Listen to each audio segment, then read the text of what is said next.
The way you start your morning decides the way your day will unfold. If you wake up with complaints, the world will give you more reasons to complain. But if you wake up with gratitude to God, the world will open its doors for miracles. Every single day is a gift from God, a brand new page in the book of your life.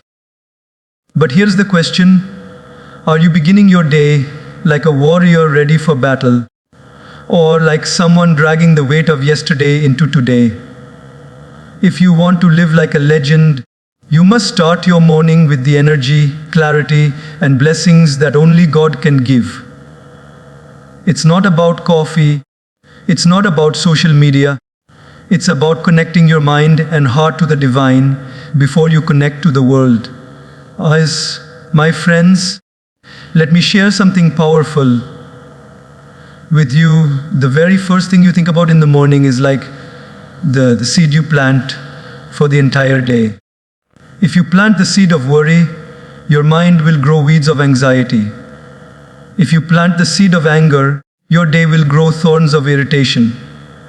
But if you plant the seed of gratitude, pure, heartfelt gratitude to God, your life will blossom with peace and joy that no one can take away from you. When you wake up, before your feet even touch the ground, take a moment, close your eyes, feel the rhythm of your breath, and realize you have been given another day. Do you know what that means? It means God has given you another chance to love, to grow, to help, to make a difference. This alone is a blessing that millions of people didn't receive this morning. We live in a world where it's so easy to forget our blessings because we are constantly reminded of what we lack. We wake up and the first thing many people do is grab their phone, check social media, check the news, check messages. And what do they see? People who have more, people who look happier, people living a life that seems better than theirs. And just like that, before the day has even started, the heart is filled with dissatisfaction. But imagine this: instead of looking at someone else's life, you look at your own with the eyes of gratitude. Instead of saying, "I wish I had that," you say, "Thank you, God, for what I have." That shift is magical. It transforms the heaviness of comparison into the lightness of appreciation. Think about your own mornings. Have you ever noticed that when you start the day feeling thankful, everything seems to flow more smoothly? Even small things feel special. The taste of water after a long sleep, the warmth of sunlight touching your face, the sound of birds singing outside your window. These things are not small. These are whispers from God reminding you that life is beautiful. Let me give you a simple practice. The moment you wake up, before speaking to anyone, before looking at anything, say in your heart, "Thank you, God." Thank Him for 3 things. It could be your health, your family, your ability to walk, the food you have, or even the challenges that are making you stronger. This takes less than a minute, but it changes everything. I remember meeting a man once who had lost almost everything. His business failed, his health was weak, and his family situation was difficult. Yet every morning he would wake up, fold his hands, and say, "Thank you, God, for keeping me alive to fight another day." When I asked him how he could be grateful in such tough times, he smiled and said, "Because gratitude is not about counting what you lost, it's about valuing what's left." That man radiated more peace than some people who had everything they wanted. You see, gratitude is not a reaction to everything going right. Gratitude is a decision, a way of seeing life. If you only thank God when things are perfect, you will rarely thank Him. But if you can thank Him even when things are imperfect, you will find joy in every season. Even science has proven it. People who start their day with gratitude have better mental health, stronger relationships, and a deeper sense of fulfillment. But beyond science, in the spiritual sense, gratitude opens the heart to receive more blessings. When you thank God for the little, you are trusted with the greater. Look at nature. The sun rises every morning without fail. It doesn't ask, why should I rise today? It just fulfills its purpose. Similarly, when we wake up with gratitude, we rise into our purpose naturally. Gratitude turns every ordinary day into something sacred. I challenge you, tomorrow morning, before you open your phone, open your heart. Don't just think about what's missing. Think about what's already there. Don't just start your day by rushing into the world's noise. Start it by sitting in the quiet presence of God. Feel the gift of your breath, feel the beating of your heart, and tell yourself, this is enough, this is precious, this is a blessing. Because the truth is, life is not short, life is uncertain. We never know which day will be our last. So why waste even a single morning in complaints? Why let the gift of today be overshadowed by the regrets of yesterday or the worries of tomorrow?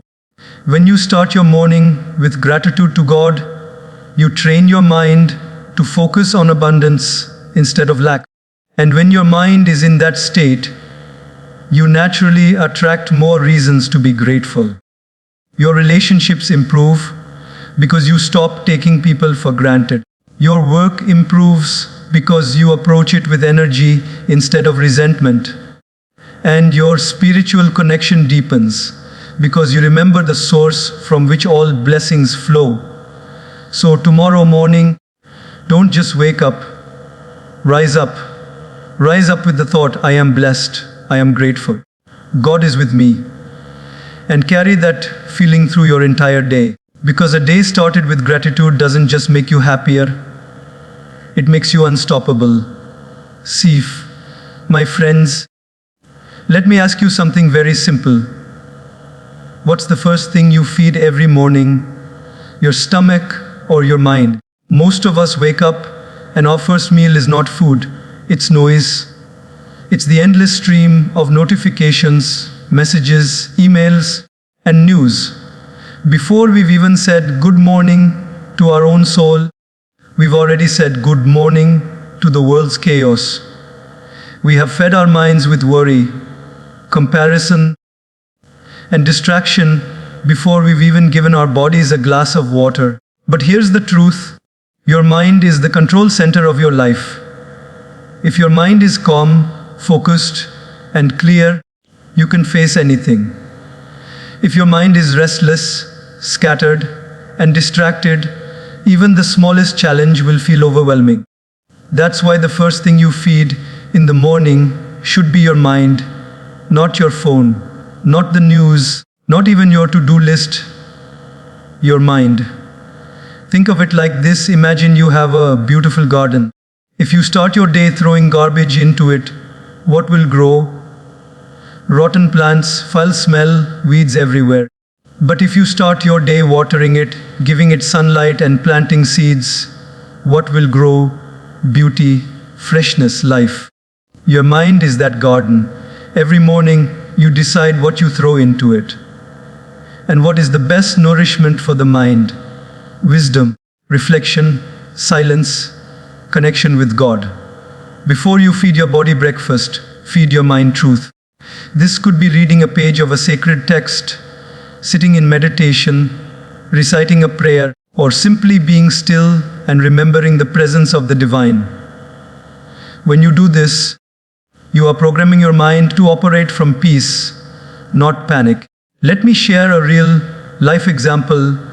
I once knew a young woman who used to begin every day with her phone. She would scroll for 20 minutes in bed before even standing up. By the time she brushed her teeth, she already felt behind, anxious, and tense. One day she decided to make a change. She replaced that habit with reading just 10 minutes of spiritual wisdom. and sitting quietly with her eyes closed for 5 minutes. She told me, "It's strange, my work hasn't changed, my responsibilities haven't changed, but my mind feels so much lighter. I feel like I can breathe." That is the power of feeding your mind first. When you wake up, your mind is like a clean white cloth. If the first thing you do is spill coffee on it, the coffee of fear, stress, and comparison, the stain will remain the whole day. But if you color it with positive, uplifting thoughts, that energy will carry you through even the hardest challenges. And here's something important: feeding your mind doesn't have to take hours.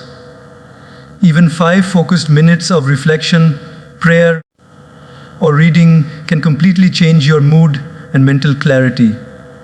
It's not about how much time you spend, it's about how intentionally you do it. Some people tell me, "I don't have time in the morning." But you see, the truth is, you don't have time to start your day in the wrong state of mind. Because if you started wrong, you'll waste double the time later dealing with the mistakes and stress that could have been avoided. Investing those few minutes in feeding your mind is not a luxury. It's survival. In fact, think about your phone. Every night, you charge it so it can function the next day. You wouldn't start your day with a dead phone, right? But how often do we start our day with a dead mind, uncharged, unfocused, unprepared? Feeding your mind in the morning is like plugging it into God's wisdom and charging it with the energy to face the day. And don't underestimate the impact this has on the people around you. When you walk into your workplace, your home, or your relationships with a calm and centered mind, you influence others without even trying. Your words become kinder, your patience becomes longer, and your presence becomes a source of peace for those around you. Feeding your mind before your body also changes the way you see problems. Imagine waking up and going straight into the chaos. Your problems will look bigger than they are. But if you spend the first few moments grounding yourself in wisdom, you'll realize that the problem is the same size, but you have grown bigger than the problem. This is why many wise people say, win the morning, win the day. And winning the morning is not about how much you achieve in those early hours. It's about how you prepare your mind. Just like an athlete stretches before a race, you must stretch your mind before running into the race of the day. So tomorrow, try this before breakfast, before phone calls, before the noise of the world reaches you. Sit down.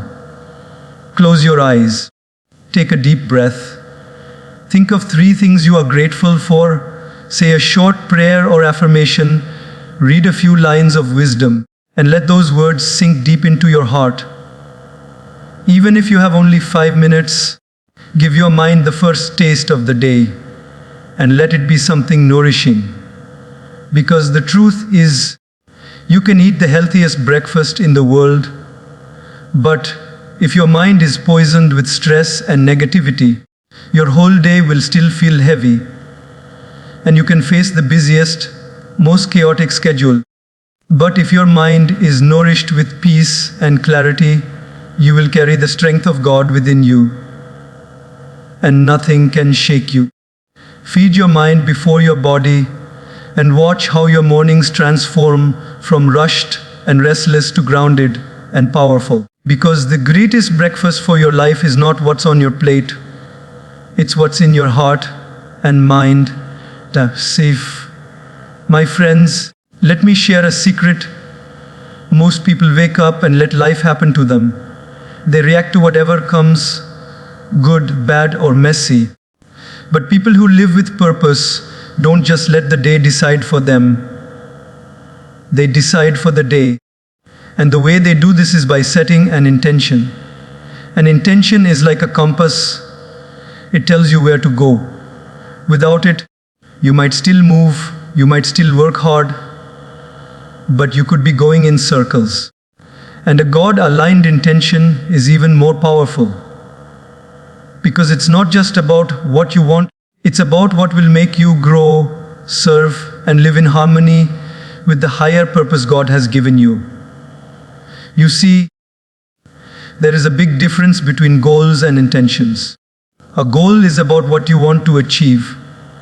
I want to finish my project. I want to earn this much money. I want to exercise. But an intention is about how you want to live while achieving those goals. It is about the spirit with which you will walk through the day.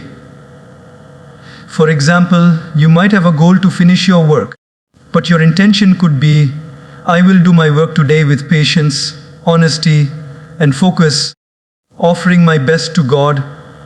When you do that, even if the results are not perfect, you will end the day with peace instead of frustration. Now, you may ask, why does this matter? Because without a God-aligned intention, your day is vulnerable to every mood, every distraction, every little irritation. One angry message can ruin your whole day. One delay can break your focus.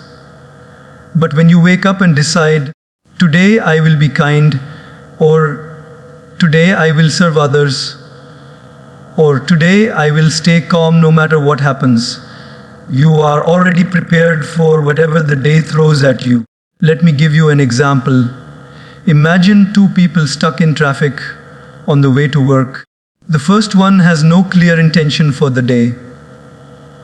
They immediately get frustrated, start honking, and complain to themselves. By the time they arrive, they're already exhausted mentally. The second person has set an intention. Today I will remain calm and grateful in every situation.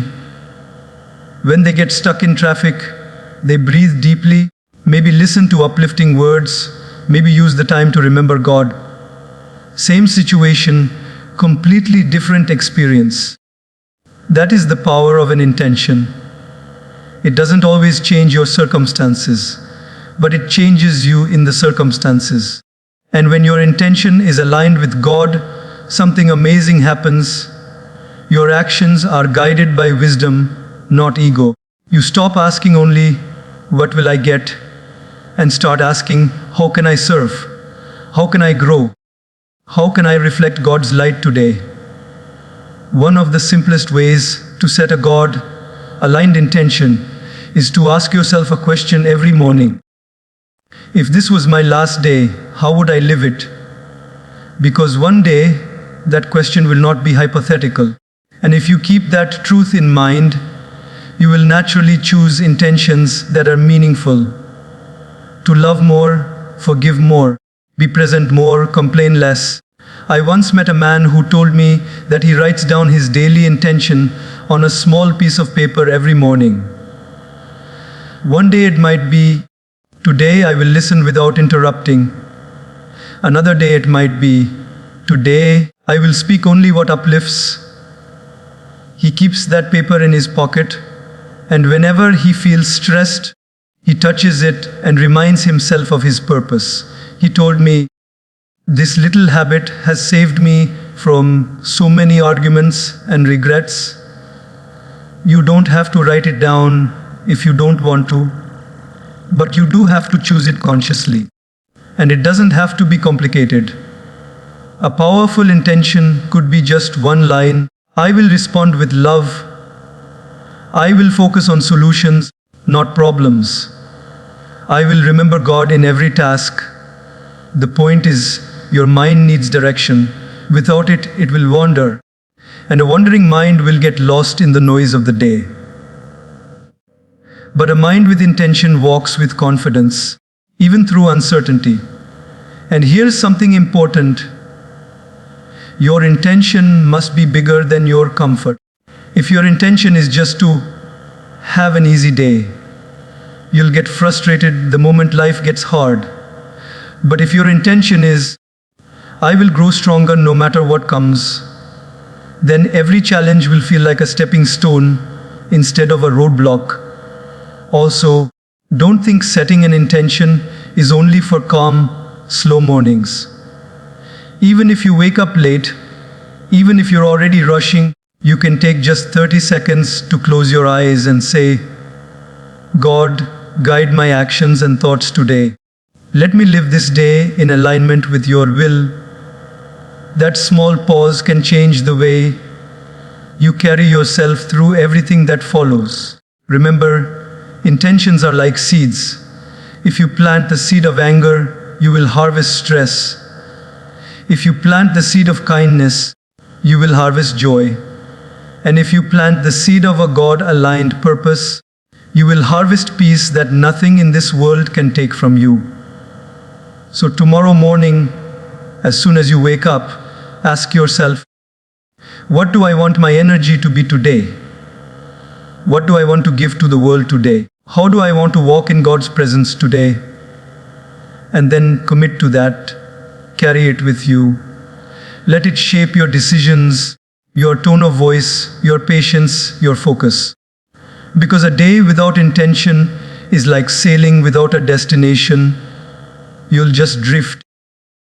But a day with a God-aligned intention is like sailing with the wind of the divine in your sails. You'll move with purpose. And you'll reach a place worth going.